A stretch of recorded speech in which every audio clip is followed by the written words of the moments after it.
All right, guys, super excited for this interview we got here today. Got Tommy Loveless. I knew I had to get Tommy on here to talk about business a little bit. Tommy's been working with us for a couple months now. He's the owner of Modern Canine Solutions. And yeah, man, why don't you just kind of kick it off and tell us a little bit about who you are as a dog trainer and how you got started? So done dogs my whole life. Grew up doing hunting dogs. We always had pets and things like that. I didn't really get into dogs or really see that as a path until I was in the Marine Corps. Got to see the military working dogs overseas, and tell you what, it's an incredible feat to watch those guys actually in action. Yeah. I was a little jealous because I wasn't the one behind the leash and doing all the fun stuff. I was behind those guys doing the fun stuff. Yeah. I got out of the Marine Corps in 2012, and my transition out was horrible. A good buddy of mine was like, dude, get a service dog. Like that's, he got one when he got out a couple of years before I did. So it was a life-changing a thing for him. So I contacted a local trainer and I'm like, hey man, I really want to get a service dog. And he happened to have a service dog program. Picked up a dog out of a shelter, German Shepherd, and was like, okay, dude, this is your dog. I'm going to train it for you, stand by, and I'll let you know when everything's done. 2 weeks later, I get a phone call. Hey man, your service dog's done. Everything's good. And I'm like, really? 2 weeks? Like, I don't know anything about dogs, but I mean, that's pretty impressive. Yeah. And so ended up bringing the dog home, and he was dog aggressive. Didn't know how to sit, didn't know potty training, nothing. It was just a nightmare and was causing so much more stress than what it was actually supposed to be benefiting. Right. So that led to my creation of Range Day for Vets, which is a nonprofit organization that I started, where we would get veterans out to go shooting and network and meet people and possibly network to get jobs, community, things like that. That's awesome, man. And in the process, we took those funds and paid for service dogs through legit organizations, not like the guy that did my dog. And so that was really kind of and that was 2013, 2014, somewhere in there, where I really started to see like the benefit of a dog. And I was like, okay, this is incredible, right? Like the way that you can bond and build that relationship with a dog and what that dog does for you. So again, I wasn't training this time. I was at this point strictly raising funds for guys to get service dogs. 2015 rolled around, got a divorce, moved back to Missouri, kind of hit another low spot. And while I was in California with this nonprofit, I started a firearms company, was doing really well. Moved here. Firearms isn't so predominant here as far as training goes. So walked away from that company that I created, and another buddy of mine who we've grown up together, been friends forever, goes, well, why don't you do dogs? You've been doing dogs kind of on the side with these guys for a while. You got your dog Wilson, you guys are rocking and rolling. And I was like, well, that means I have to go apprentice under. He goes like, no, go to a dog school. Yeah. I'm like, there's a such thing? There's a such thing as a dog school? Yeah. Okay. So I did some research. And sure enough, there's a nationally accredited dog school like 30-40 minutes from my house, the Tom Rose School. Yeah. And I was like, huh. So I reached out to them and they took the GI Bill. So I was like, sweet. So I spent a year and a half there underneath some fantastic trainers at the time. They've, since I left, kind of restructured and got new trainers, and it definitely isn't the value that it was when I was there. But I spent a year and a half learning dog behavior, training techniques, sport, military working dogs, police working dogs, detection, tracking. I mean, you name it, that's what we were taught. Yeah. So I've been doing my own business since I got out of the Marine Corps, and I was like, okay, well, you know what? I want to do my own business in the dog world. So I stayed in that program with Tom Rose for another 6 months, with them kind of telling me, okay, well, we're going to teach you how to run a dog business. We're going to teach you the business side, blah, blah, blah, blah. So 6 months goes by and I'm still not learning anything dog business related. Okay. And I'm like, hey guys, like, I'm here because I want to learn how to run a business. Yeah. You don't even know what insurance you're carrying and why you're carrying that insurance and what coverages you have, right, let alone the software you're using in your kennel. Right. And so I'm like, okay, you know what? I'm done. So started my own business after that. Again, another nonprofit. The goal behind that was, so Modern Canine was originally a nonprofit. The goal behind it was to train public dogs, pets, things like that, and take a proceed of that and turn it to service dogs. After about 3 months, Off Leash Canine came to me and said, "Hey, you're doing really good thing. Your marketing's fantastic. Your social presence is fantastic. How about we hire you as the St. Louis head trainer and we'll triple your income?" I'm like, Tempting. "Okay, Yeah. you're right. Yeah, for sure." And again, I'm fresh in the dog world. I know nothing about off leash. I know nothing about, all the politics and all that kind of stuff. I'm still a greenhorn. I'm like, okay, so jump on board. I spent a year with them running St. Louis, went through 3 different owners because they couldn't keep up with the demand. And then ethically, it got to a point where I was just like, nope, I can't stay here. Right. And if you know the off leash history and all the stuff, I won't get into it, but we don't need to go there. You understand why. Yeah. So I went down to another company down in Arkansas. I left St. Louis, spent 3 weeks down there. Again, I won't name names with these guys. But they, a litter of puppies was killed because they didn't listen to my advice, and then just all kinds of other things happened. So after 3 weeks, I just turned all my stuff over and just left, and then came back to St. Louis. And about a week later, Aaron Taylor from Ridgeside Canine reached out to me and said, "Hey man, I've been following your career for a while. I know that you're back in St. Louis. What are your thoughts about opening a Ridgeside location in St. Louis?" And I'm like, well, I kind of, I was with the franchise. I was with another company. I kind of want to do my own thing. Let me think on it for a little bit and get back to you. So about a month later, I reached out to him and I'm like, "Hey man, like, let's talk some more about this. So do what you please, however you want, as long as it represents the brand of RSK9 appropriately." Right. And I was like, okay, we can do that. So 2019, we ran St. Louis, Ridgeside St. Louis, and we were doing phenomenally. I think my first year with running the business there, we cleared almost 300,000. Nice. So, I mean, that was all me. Like, that was just with some basic direction underneath Aaron. I was paying for everything. We weren't doing any sales. We weren't doing any advertising, paid advertising. This was all word of mouth and social media. So very cool. COVID hit, and Aaron reached out and said, "Hey man, I need you in Virginia. Come on out." So I looked at Kayla and I'm like, she had just moved down to St. Louis from Kansas City 2 weeks prior. She was still in boxes. Yeah. And she goes, "Well, if we're going to do it, let's do it now because I'm still packed." Exactly. So 2 weeks later, we're in Virginia. We spent last year, or I guess 2020 in Virginia. Everything was fantastic. The Ridgeside crew is amazing. If you're looking for ways to promote yourself, follow them. Their marketing is just out of this world, and the videos and Aaron and the way he communicates, it's phenomenal. So so beginning of last year, around April, the Virginia atmosphere just didn't click with us. I'm a Missouri boy. She's a California girl. Virginia is very, very weird. And we were so close to DC. It was a very, very different wasn't a good environment. Fit. Yeah. Right. Yeah. Me, outspoken, very blunt. People don't deal with that very well. So last April, we decided to move back to Missouri. And when we got back here, I decided to, because I already had the logos and everything for my nonprofit. I was like, you know what, let's just make it a for-profit and we'll start rocking and rolling. Our projection for last year, we were going to be happy to make, $60,000, $70,000, $80,000 last year. Yeah. That was our goal. We made that in about 3 months. So, coming back, and this was before you, right? Yeah. So coming back, I had an established group of people. Oh, I think you're good now. Okay. Kayla was calling me. Oh, no worries. I know. Yeah.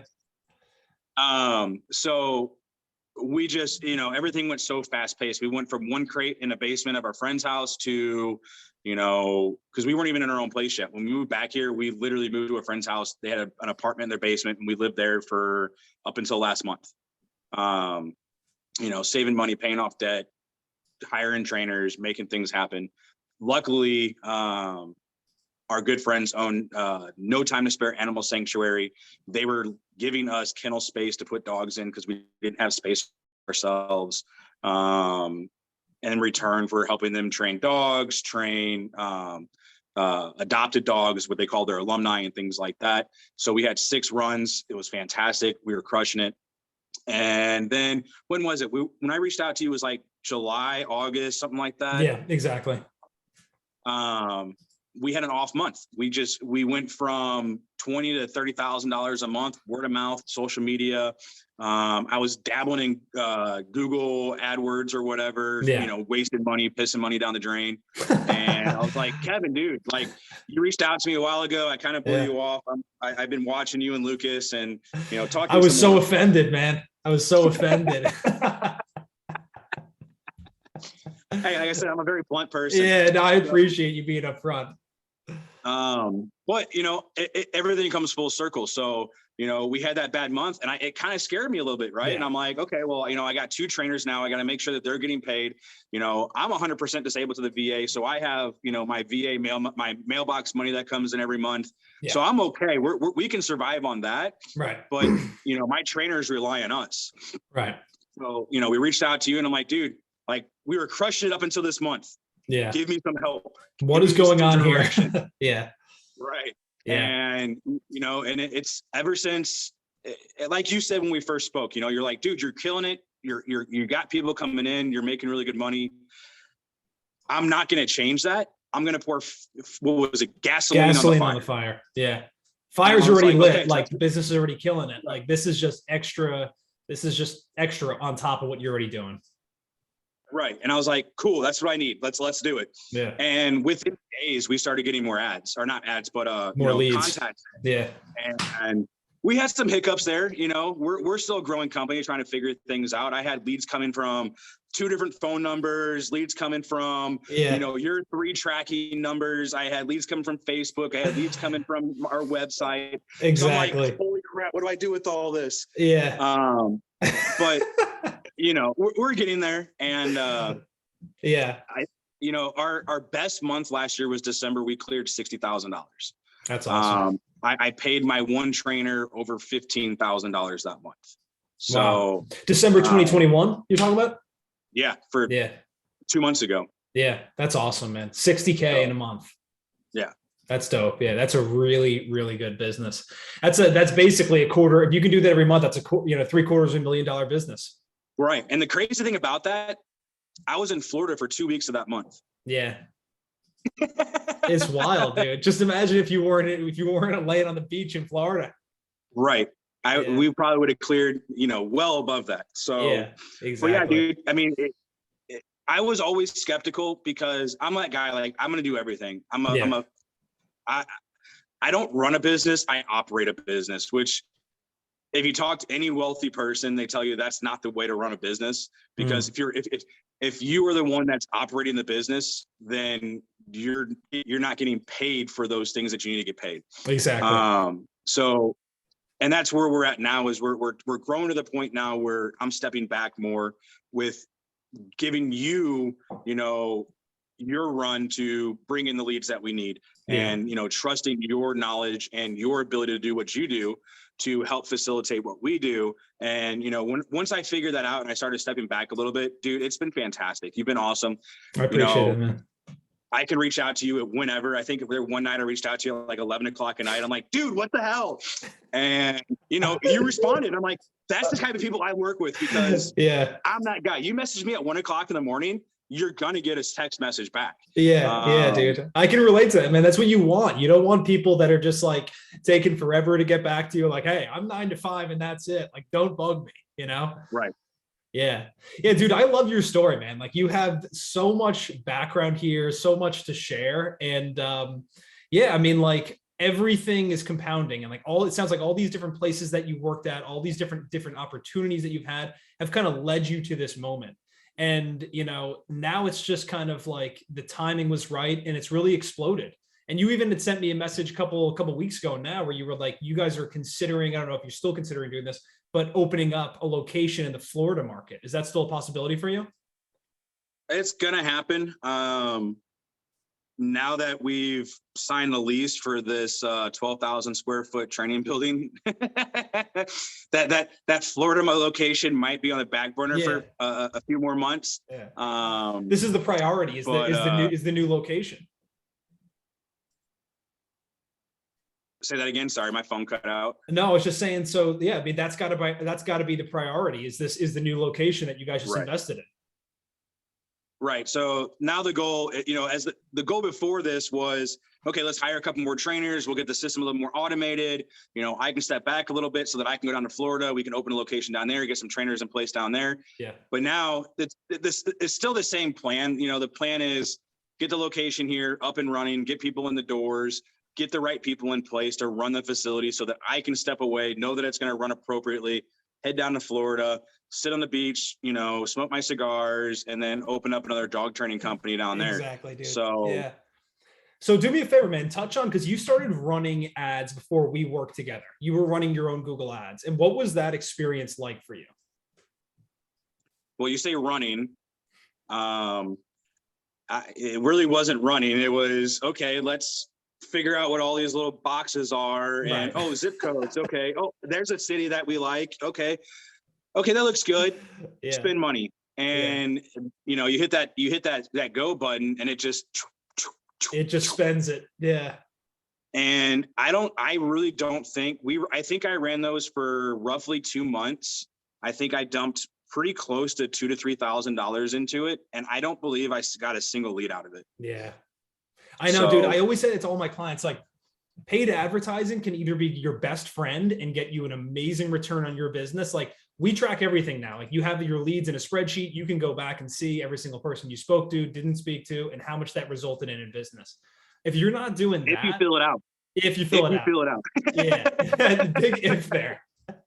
But the thing is if you don't track it, or even if you're like, you're not even tracking whether or not, like, for you and me, like, we use different tracking numbers on the specific page that we send everybody to as well, right? So we see exactly who's coming in from the ads versus Facebook traffic or organic traffic coming from your Google business listing or your website.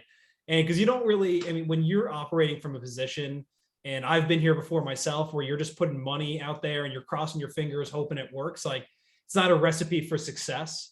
And yeah, I mean, so paid advertising in general can, for anybody out there listening to this, just like there's great dog trainers out there, right? Like, not all dog training is created equal. Not all Google ads accounts are created equal as well. And I've had a couple clients that have tried to do it themselves. And I love that entrepreneurial spirit of like, hey, I'm going to figure this out and I'm going to get this dialed in. But like, kind of to your point before, Tommy, you're running a business here and you're operating a business, right? Like, you have to kind of offload some of this stuff to be like, hey, there's got to be a better way to do this. And the question is, do you even have the time to learn Google ads when you're really training dogs all day long? Yeah. And on top of that, training dogs is great. Yeah. But, I have 2 daughters. I have my fiance. Yeah. And my one daughter, she has health issues, and, there's that shuffle game, right? So Kayla is notorious for telling me, like, she's like 10% rule. And the first time she told me this, I'm like, what the hell is a 10% rule? I've heard like the 40, 30, 20 rule for real estate and, all these different things. The 80-20 principle. Right. I'm like, okay, well, what's the 10% rule? And, she's like, if you don't know more than 10% of something, delegate it. Yeah. Pay someone else to do it. And that's exactly what we did with you was, okay, I don't know shit about Google. I'm sure if I sat there and I spent, hours of my time that I don't have, or, my sleeping time or my kid time, I could figure it out. Totally. And I could probably, and I could save my fee that I pay you once a month, but do I really want to do that? And why do it when the investment that is going to you is paying me back double, triple, quadruple what I'm giving you? Right. Exactly. Not to downplay what you make and, all that kind of stuff, but, that's your number. And that's what helps me, because it's an investment, and that investment is paying me back.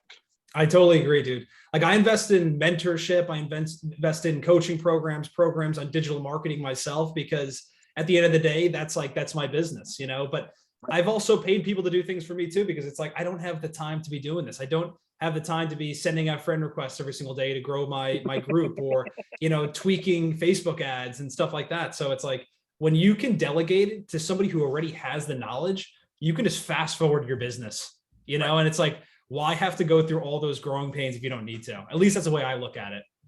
100%. So dude, do me a favor. Like, do you mind just kind of speaking on a little bit, like what your experience has been like working with me and just the process of plugging these Google ads into your business? So it's pretty much plug and play. From the day that I reached out to you, I think I sent you a Facebook message. Yeah. And I was like, I really hope he responds, because I didn't piss him off so much that he just kind of blows me off. But yeah, I was like, hey Kev, this is what's going on. I need some help. And you're like, absolutely. And I know in the back of your head, you're like, now I got you, fucker. Yep, reeling you in. It's only a matter of time. But no, I mean, you took care of everything. Like, as soon as we had our initial conversation, I think I heard from you a couple of days in a row, and then you're like, okay, let me get these things knocked out. And I think it was even over a holiday or something like that. And within a week, we were up and running, and I didn't have to do shit. Like, it was literally, Kev, do this, we're good to go. Let's rock and roll. And, within a week or so, I got the green light from you. Here's what your ad's going to look like. And, start expecting, contacts. Phone calls. Yeah. Yep. And sure enough, like within days of that, we were getting calls. And now we're so busy. Like, I don't have time to answer my leads because I'm on the phone with another lead. Yeah. So, yeah, it's great.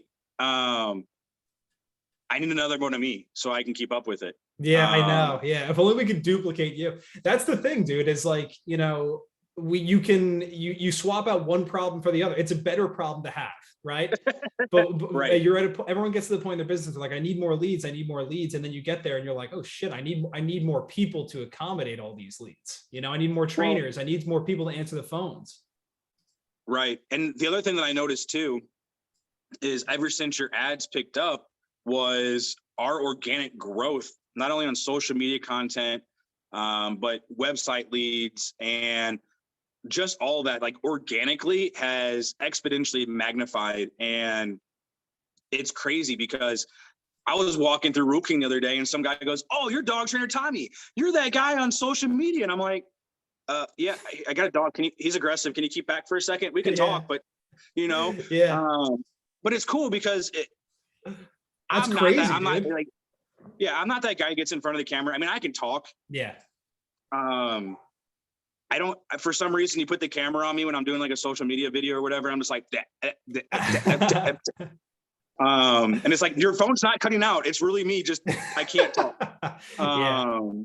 So, but yeah, no, man, you've honestly been a godsend. I appreciate it. I'm super glad that you reached out to me because I probably never would have reached out to you in the beginning. Yeah. But it absolutely has been probably one of the biggest loads off my shoulders having you come on board with us. It just makes life so much more convenient and easy. Yeah. I appreciate you saying that, man. Yeah. It's been a pleasure working with you guys. Like, you guys are rock stars when it comes to doing this. Like, I don't need to, there's some people I need to spend some more time with. To my point before, like, you're so far along in your journey here. You've had all this prior experience that this was so plug and play for you. You're like, dude, my business is ready to go. I have these trainers in place already that just need more work. So I was able to be like, okay, let's go. Let's just get these more leads coming in and you're good to go. Other people, it's like, it's a little bit of a learning curve, so, I thought that was awesome. And I mean, at the end of the day, you're exactly right. This is just bringing more overall exposure to your business.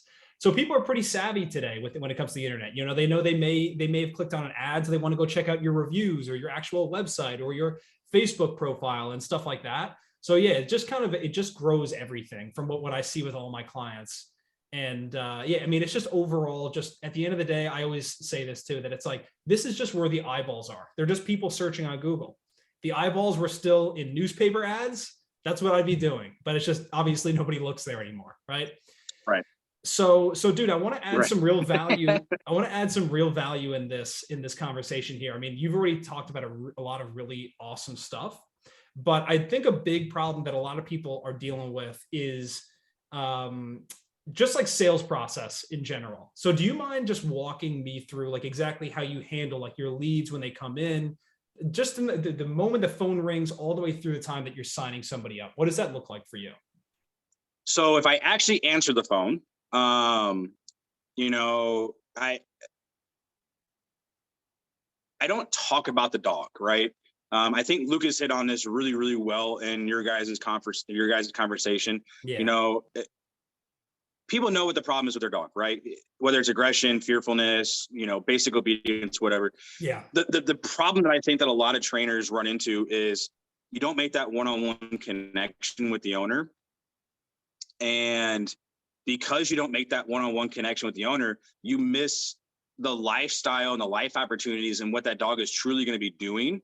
And then when you're doing your training, you know, if you're doing this cookie cutter training, then I guess it doesn't really matter. But if you're doing true dog training and making that dog a lifetime family member in that home, you really got to tailor that training to fit that box. And if you're skipping over that understanding of the family of those people that you know are going to be interacting with the dog, you're missing a lot of that. So a lot of my beginning conversation is literally just, you know, who are you? What do you guys do? Like, what do you like to do with your dog? Or what do you wish you could do with your dog if you didn't have these issues? Yeah. You know, I want to build that rapport. Because if I don't have that rapport, then I don't really know what I'm dealing with. And I might spend all this time trying to sell a dog training package when really it's just an education thing that I need to teach the owners. Yeah. Which, I mean, I'm still going to train their dog, but I know in the back of my head that the training's probably going to be really easy. It's going to be the owners I'm going to spend the majority of my time with to educate them, you know? Totally. And that's fine. And that's actually, I love dog training, but I like seeing the light bulb go off in people's heads when everything comes together and they actually understand the cause and effect that's going on with their dog and the what, why, and where. And then it all comes together, and then you just see that click, and the dog and the handler are just rocking and rolling. And that's what I like. Yeah. The dog training is great, right? I love snuggling with puppies and getting kisses, and you know, that's all great stuff. Yeah. But for me, the real satisfaction of this is watching that pairing come together and that click happen. Dude, yeah. And if I can relate to that, man. I can relate to that big time. Right. Yeah. Because that's where the gold is. That's the like real life-changing stuff. When you're like really changing their overall relationship that they have with their dog, and like their life is now going to get significantly better. Right. And then that comes into, you know, your walking billboard. Yeah. You know, you have that rapport with these people, and they're going to be like, yes, you need to go see Tommy because, you know, he felt like family, you know, he took great care of my dog. Look at my dog, you know? Yeah. And because you have that relationship with them now, they want to send people to you. They want to give that word of mouth to you. They want to praise you. Yeah. And if you don't have that rapport, if you're just, okay, make your dog sit, okay, make your dog down, and that's all you do. Yeah. You're going to miss out on so much opportunity.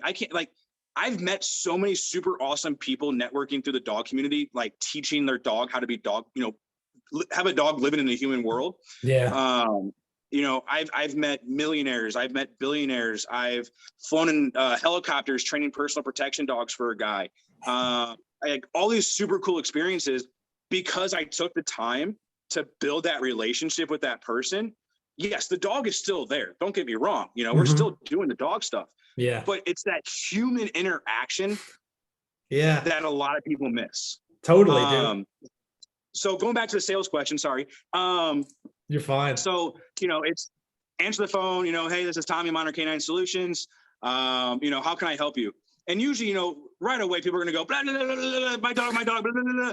And it's like, okay, cool. You know, and then that's kind of when I go into my rapport building, and then I backtrack and, you know, bring it all back together. Like, hey, let me recap our conversation real quick, just to make sure that we're all on the same page of what's actually going on. And then for that point, when I know that, you know, we're on the same level and we both understand what the real problems is, because a lot of times you get people that call and they're like, well, my dog needs obedience. Okay. Well, why does your dog need obedience? Right. Why do you feel like your dog needs obedience? You know, ask those why questions, get deeper than just, exactly. Oh, I need my dog to sit. Exactly. Right. Yeah. If we don't get deep in there, and then, you know, the original conversation might be, well, my dog needs obedience. Oh yeah, we do obedience training. Bring your dog in. You know, we'll do a 2-week board and train, and you go pick up the dog, or they drop the dog off, and then you get nuked by this great, you know, Cane Corso or whatever because you didn't go deep into the conversation. Exactly. And figure out you know, this dog maybe have reactivity issues, or maybe he's never been exposed to anything, or maybe he's just a puppy, or, you know, whatever the case may be. So you need to get in there deep and figure out what the real case is. And what that does for you on the sales side is that actually gives you the need. The need is huge, because if you don't sell the need, you're selling everything else. You can't give them a solution for the need. Exactly. And if you're just going to the surface of obedience and not the need of why they need the obedience, you're not going to be successful, because you're going to miss the actual need. Exactly. Yeah. And dude, you just touched on something super important there. Like, ask these piercing questions, right? To get them to really open up about what the real problem is. Think about it this way. Like, you just met this person. The likelihood that they're going to start telling you everything, and like they're embarrassed by a lot of this stuff too. Like they may feel like on a certain level they've failed with their relationship with their dog, and they don't want to admit that. Most people are not going to come right out. But I always joke and say this, but it's pretty true. Like, best case scenario, if we can kind of have them like crying, airing out all their fears and stuff like that, like, great. Now it's all out there, and now you can really touch on those and be like, hey, I understand that, like, you don't like that your dog is pulling on the leash, but the bigger thing for you is that this humiliates you in your neighborhood, and your neighbors are looking at you sideways. So that's really why you're doing the dog training, is because, yeah, it's annoying that the dog's pulling on the leash, but it's really that you're massively embarrassed by it. So we can get rid of that embarrassment, right? By doing this training, you no longer have to feel that way. So asking those questions, man, it's like, don't let just people, because don't let them steer the conversation and just be like, yeah, I need obedience training. Dig much deeper than that. Well, the other part of that too is on the sales side is, you know, if you just do the surface need or the surface wants, and then you go into it and you start, you think, oh, this is gonna be an easy sale, you know, and then you get into it with them and you start, okay, well, here's the next step. You know, we're going to get you into our training portal. You're going to set up your profile, you know, and then they get in there and then they start looking at all these different things in your profile. And they're like, oh, well, maybe I need to do this, or maybe I can't do this because I can't afford that time, or I can't afford the thing. And what you thought was going to be an easy sale, and you just kind of went with it from the get-go. Now you're having to backtrack and really sell hard because you didn't get that initial need and that initial, you know, the emotional connection to make those things work. Or the other part of this, and this isn't a stab at Kayla or anything like that, but when she was running our sales calls, she would just get diarrhea of the mouth and just give so much information that people were just like, I don't know. I can't make a decision. It's too much. And then you overwhelm them. And it's so you can do the opposite as well by giving too much information. Agreed. Yeah. It's like a fine balance, right? Between figuring out, I always use this example, right? So I like the example of, think of yourself in the same regard as a doctor, right? People go to the doctor because they're sick, but they don't know what's really going on. And they need the doctor to diagnose them. And then from there, give them a form of treatment to get better, right? So someone coming to you and telling you what they need is totally arbitrary to me and not even helpful at all, right? They may have an idea, but like you said, some people think like, oh, my dog is the best is I have an aggressive dog. And it's like, you don't really have an aggressive dog, right? You have a dog that's a little bit reactive on leash, but there's a big difference, you know, between aggression and just like someone you put a leash on and it's maybe like lunging at another dog as you walk by it on a walk or something like that, right? So figuring out exactly what it is, like, don't let them tell you what they need. Figure out exactly what their problems are and what their goals are. And then from there, you get to make the suggestion as to what would be best for them, your recommendation.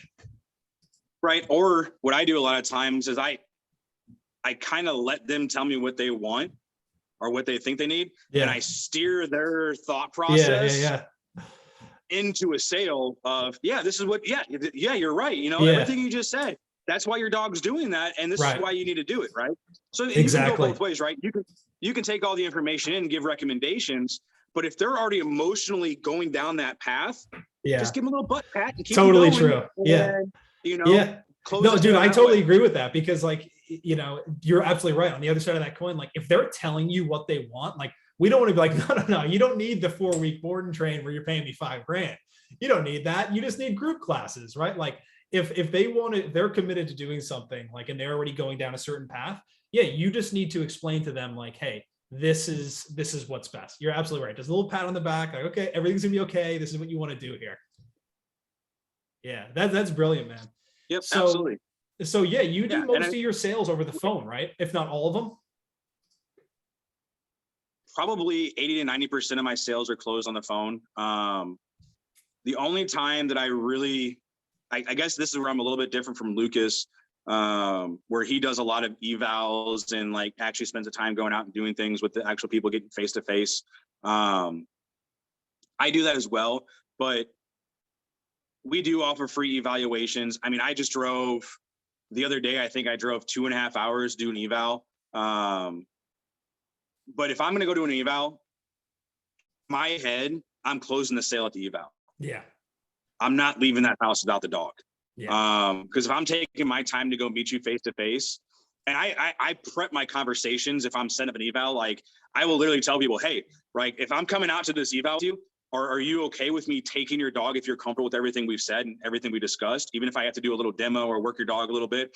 And most people, they're fine with that. Like, because if they're going to commit to do an eval, all right, let's follow the chain of events. Right. If they're going to commit to an eval, you're going to show up, you're going to talk to them.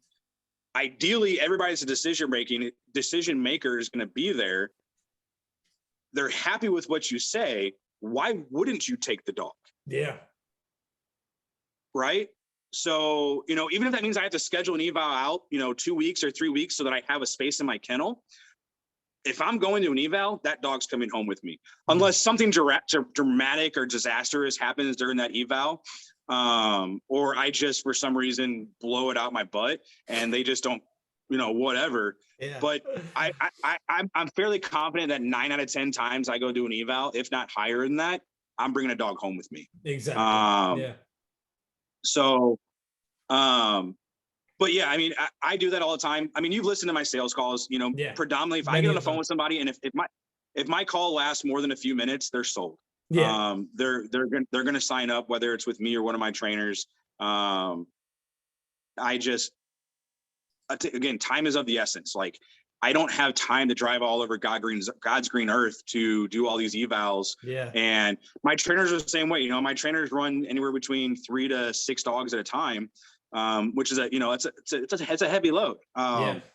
And they got their own families and all that kind of stuff. And, to have them commit to go do a drive, even if it's 30 minutes out, they're driving 30 minutes, they have an hour eval, 30 minutes back, that's 2 hours of their day that they could be training dogs, doing follow-ups, shooting videos, or spending family time with their family. Yeah. So if we're going to an eval, we're picking that dog up. Dude, I love the mindset. Yeah, that's how it's got to be. Like, I'm coming to give you this free information up front, give you this evaluation. It costs you nothing. Like, there's got to be there's got to be a reward for us at the end of that, right? And that's like, we're taking the dog, or we're at least very least selling a training package. Now, as far as like the way I look at this is like, you have been doing this and you have all this experience and you've sold so much dog training in the past that exactly what to do when you get on a phone call with people, right? If there's a caveat here, right? Like, if you're sitting at home and don't have any training clients, like, and you have the opportunity, go and get in front of people. I mean, or you tell me, do you agree with that? Or like, how do you feel about people that are just getting started out and are having like a sales problem? If you're having a sales problem, it's because you're not showing what you can do. Right. So pretty much our trainers, myself included, once we get the basics on a dog, we're out in town. We're at Home Depot, Lowe's, Rural King, all the farm and home stores. We're going down to the major monuments in town. So like here in St. Louis, we got the Arch. We're walking up and down the Arch grounds, especially when it's nicer outside. Today, we're in a snowstorm. We ain't going anywhere. Yeah. But, we're in the community. The other thing, you have to give back to your community. If you're not giving back to your community, you're missing a huge marketing, I don't want to say scheme, but a marketing opportunity. Give me a word. Opportunity. Thank you. Yeah. So we work with about 5 rescues specifically throughout the St. Louis area, where we go in for free. We give education to volunteers. We work with them with hard case dogs. We donate a ton of training every year. We we evaluate dogs that come in that they're iffy about. And we do that for about 5 rescues specifically. 2 of them actually have facilities. The other ones are all foster run. I'm actually at one of them right now, at no time to spare. But that right there, like, if you're having a problem with getting contacts, getting sales, getting any of that kind of stuff, go talk to the people you're going to be training. Yeah. Right. And if you're having a problem with talking to people, the only way to get better at it is by going and doing it. I am not a gifted vocal person. Like, I'm an introvert by my natural disposition. Yeah. When I was in the Marine Corps, I was actually a Marine Corps recruiter, and they drove that introvertness out of me. Yeah. But it's still part of me, right? So like when I go do a go home lesson that lasts 2-3 hours long, and I get home from that, I am so mentally drained. Yeah, I hear you. That it takes me a while to recover. Some sales calls that are very emotional or very, very, in depth, they're draining for me, and it takes me time to recover. Right. Besides all my health issues that I have from being in the military and, being blown up and all that other kind of stuff, it's just, I have to force myself to be the social person. Yeah. And it's draining, right? Because it's not natural for me. Yep. I do really well because I've been doing it for so long now that it comes naturally, but it still drains you. Yeah. So I forget where I was going with this. I think you were kind of saying, just like overall, if you're having a sales problem, getting in front of people. Right. So, we get a ton of leads from these rescues because, hey, Tommy is the guy who comes out here all the time. He helps us out. This dog, he looked at him, he said these things. Why don't you reach out to him and, see what his recommendations are? And a lot of times they'll sign up for training. We have a German Shepherd rescue that's stationed out of Illinois. I think they send us at least 1 dog a month that we train. We have one right now that we're training that's human aggressive. And if you go on my Facebook page, I'm snuggling with him on the floor this morning. Yeah. So, but I mean, that's been a really big thing for me, is giving back to community without any thought of return, kindness, right? So a lot of people do these things. There's a lot of trainers here that go to rescues, but they're trying to use it as leverage to get feedback or referrals or all that kind of stuff. Yeah. I go in there, hey, I'm doing this for you, right? Here's a couple of business cards. If you feel inclined as such to hand them out, feel free. Yeah. But I'm doing that out of my kindness because I want these dogs to succeed. Yeah. And I don't require my trainers to do it. I recommend them to do it. I ask them if they feel, that they want to do it. But this is me, right? This is my brand. This is what I do. And this is why I do the things I do. But that, to me, really, it's my way of giving back to the community. And I do it purely out of kindness with no thought of any kind of feedback or any kind of leverage on my side. I just do it. And I tell you what, if you do things out of kindness, it gets returned to you tenfold. So true, man. Going into things without expectations that people are going to like make you money, right? Like it doesn't always have to be about that. If you go in and you build a real relationship at a rescue and you're like, hey, I'm just here to support the rescue. I love the work you guys do here. And you help out with all the dogs. Like, trust me, they're going to take note of that. They know you're a dog trainer. They're going to send you dog training work. Yep, absolutely. Yeah, dude. Well, listen, man, I want to keep you all day. So I got one last question. I always ask everybody this, and I think this would be super helpful for anybody who's just getting started out. What do you recommend to people? Like, put yourself in someone's shoes right now. Like in 2022 here, they're just starting out in their business. They don't know where to go, start getting clients, or to how to grow a business. I know it's a loaded question, but what is some advice that you would give to somebody who's getting started out right now? Call Kevin. I appreciate the plug. Honestly, it's kind of a two-faced question, right? Because there's a lot of variables in that. You know, do you have the experience? Do you actually know what you're doing with dog training? You know, are you trying to bridge away from a big box dog training company into your own thing because whatever reason? The biggest thing that I think has made me successful is being real and honest, whether it's social media, whether it's in person. Don't lie about your capabilities, know your limits. And if you're willing to push past your limits, just explain to the client, hey, this is a little bit outside my scope.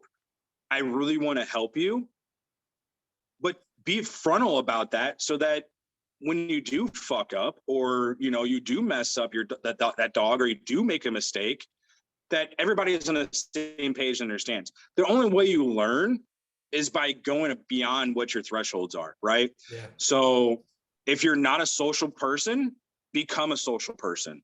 Right. You know, if you're not a great dog trainer, go follow some great dog trainers and get education and learn. You know, if you're not good on social media, find some dog training companies that are really good about it and mirror what they're doing. Yeah. You know, there's so many different ways out there, and find the people that are successful and hitch your wagon to them. And, you know, you don't need to reinvent the wheel. Exactly. You know, the biggest thing I think that I notice in the dog world is everybody wants to do their own thing. The dog training community is dog eat dog. Nobody wants to help each other.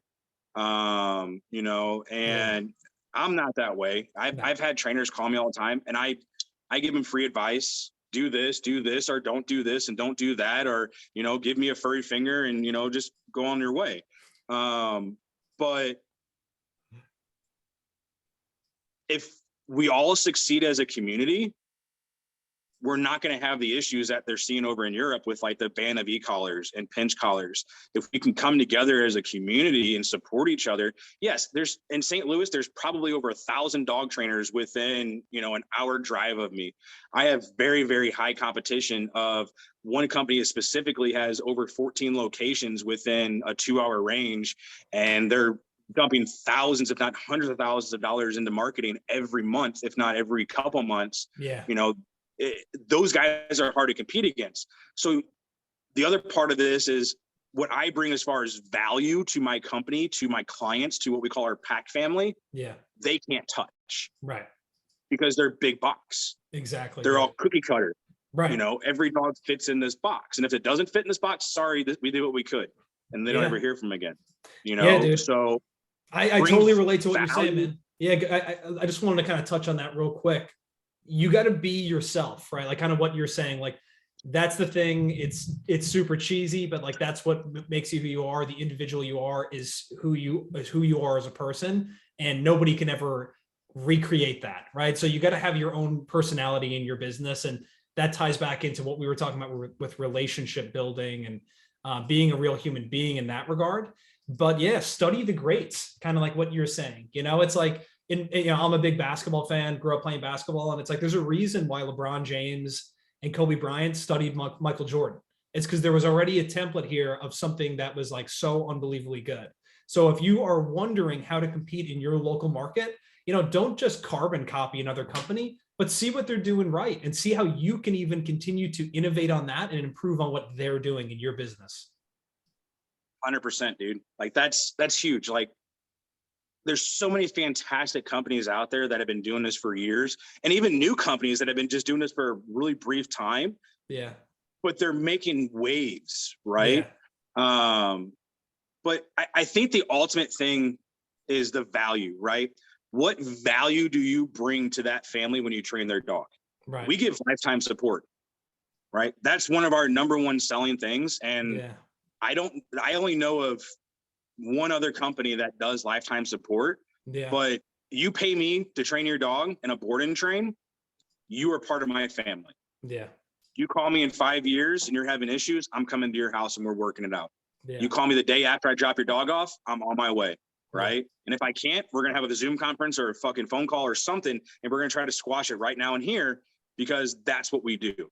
I'm that invested in these dogs that I back up my training, my trainer's training. We are 100% behind these people. The caveat to that is the owners have to be as dedicated to it as we are, because if they're not, I'm not going to waste my time. So that's part of our value that we bring to our package. Yeah. Yeah. That's what you call, I just was having another call with somebody else, right? An offer so good and so irresistible that people would feel stupid saying no. Like lifetime support. Like you never have to worry about your dog regressing. Like, hey, we're here to support you in anything you need. Yep. Yeah, dude. Awesome, man. Well, listen, I think we'll leave it there for today. I want to have you back on to do like a more in-depth thing because I feel like we barely scratched the surface on so many things.